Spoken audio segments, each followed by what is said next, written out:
Alright guys, today I have the day off. Happy 5,000 followers on Instagram. That was super huge for me. But today I am off today because I need to go to Pick Apart to go pull some parts because I was on my way to work this morning and my GTI caliper fell off. And not only the bolts, but I gotta get a new knuckle because the bearing on that knuckle is going bad anyways, so it's causing like the caliper and rotor to do this funky thing. Anyways, we're headed there now. I am in the Jetta today. It's very hot. That's why you guys can see me sweating right now. I do have like sunscreen on, and I do have like a straw hat as well. But let me do this pull for you guys.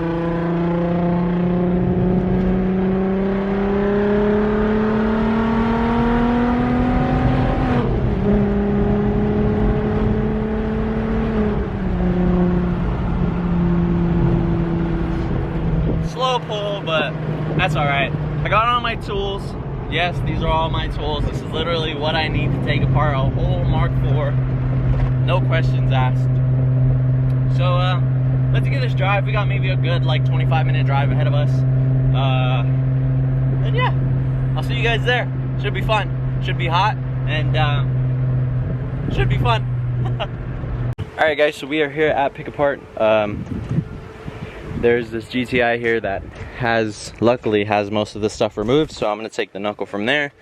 As you can see, most of the stuff is pretty much stripped out of here. One thing I like to do is I like to go through and just look for like rare parts that you wouldn't find, that you could just pick up real quick. Like this one has candy tail lights. Let's see if this one has it. Oh yeah, you see this? The Passat has the thing for the garage door opener. So if you want a garage door opener on your flip visor, grab it from a Passat, this generation wagon. I guess it doesn't really matter. So I am taking refuge behind this hood of this car because it is hot. I'm sure it is about 105 degrees outside. I got the knuckle, I got the compressor, so that makes about half the things I came for. I still got to pull some rear brake pads because my Jetta does not or my GTI does not have any. It's too hot, guys. So 12 seconds later. All right, guys, I am done. I got the knuckle. I didn't get the brake pads because I figured I might as well just get new pads. They will have lifetime warranty anyways. So I'm packed up, I'm ready to go. Now we got a nice cruise back to the house, which is like a good 25-minut drive. Windows down, obviously, no AC, VR6. Let's do it. 20 minutes later. Alrighty, guys, and we are back.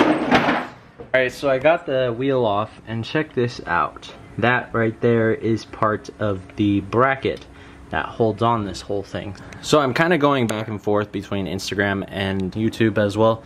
This is what was causing, I took the rotor off so you guys can see better, but this was what causing that bracket to become loose. As you can see right here, here's still some part of the bracket, I guess got like JB welded or cross threaded on. This is very much the wrong bolt for the setup here.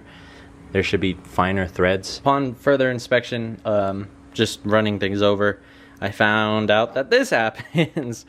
And if you guys own a Mark IV or anything, you guys know that this is not supposed to happen. And this is why it's very important that you guys, if you guys are starting to build your car, make sure you take care of all this stuff first. You don't want to be driving on the side of the road and then you have a setup like this, and then there goes your $3,000 wheels, $500 wheels, $600 wheels. Either way, you don't want this to happen to you, so just take caution. And yeah, if you guys are planning to build a car soon, or you want to build your GTI, Jetta, whatever, something similar, just make sure you do things properly and not jank setup like some of this setup is. Before you try and fit the knuckle in there, make sure to put your axle in here. Otherwise, you'll try to fit all this stuff and then you'll have to take it out anyways because your axle doesn't fit. So make sure you put your axle in before you start to do your lower ball joint mount. So I got everything buttoned up. I got this back in. I got these back in. I got the axle in.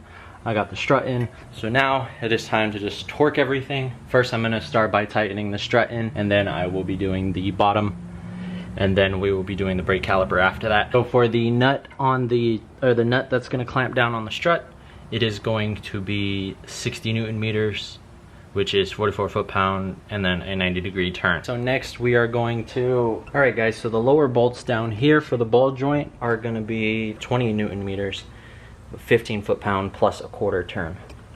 Alright, so now I'm just putting the caliper back on. I put the rotor back on. I got the rotor set screw in there. So next is just to torque down the bolt for the back of the caliper.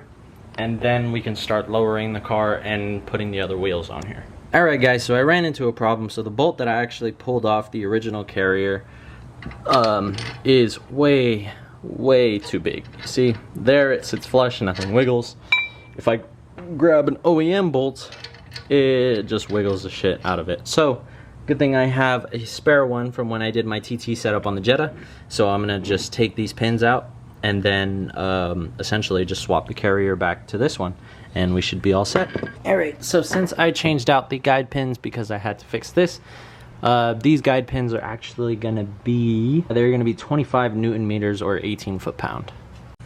Alrighty, so once the caliper is done, you want to tighten these bolts back here that hold that caliper in, and those bolts are going to be 125 Newton meters or 92 foot-pounds for this bolt and then the bolt on the bottom. So I finished the left side, and since I don't trust the previous owner, I'm gonna come through and check all of the bolts on the other side just in case. I don't want to replay this scenario again, so I'd rather be safe than sorry. I brought the GTI out here to sit right next to the Jetta, which, I mean, it looks really good. I'm very surprised with how the fitment turned out. Like I said, the rear shock or the rear springs are a little tall, so I might end up taking the perches out.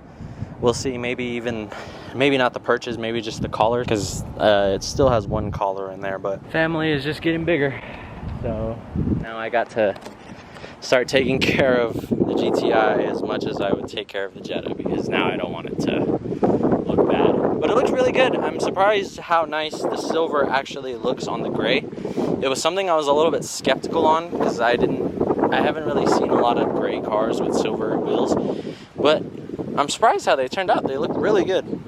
So yeah, I mean, that's pretty much it for this video, guys. It was just a small video. I just wanted to show you guys basically what I did to the car and like how long it took and all that other stuff, and just trying to just film some more stuff for you guys, because my content's been pretty low production lately, mostly because it's been really hot outside. Like, it is so hot. I think I have like a headache from how hot it is out here. But it's time for me to go inside. As you can see, I'm a little sunburnt, so that means it's time for me to go inside. So I'll catch you guys in the next video. Peace out.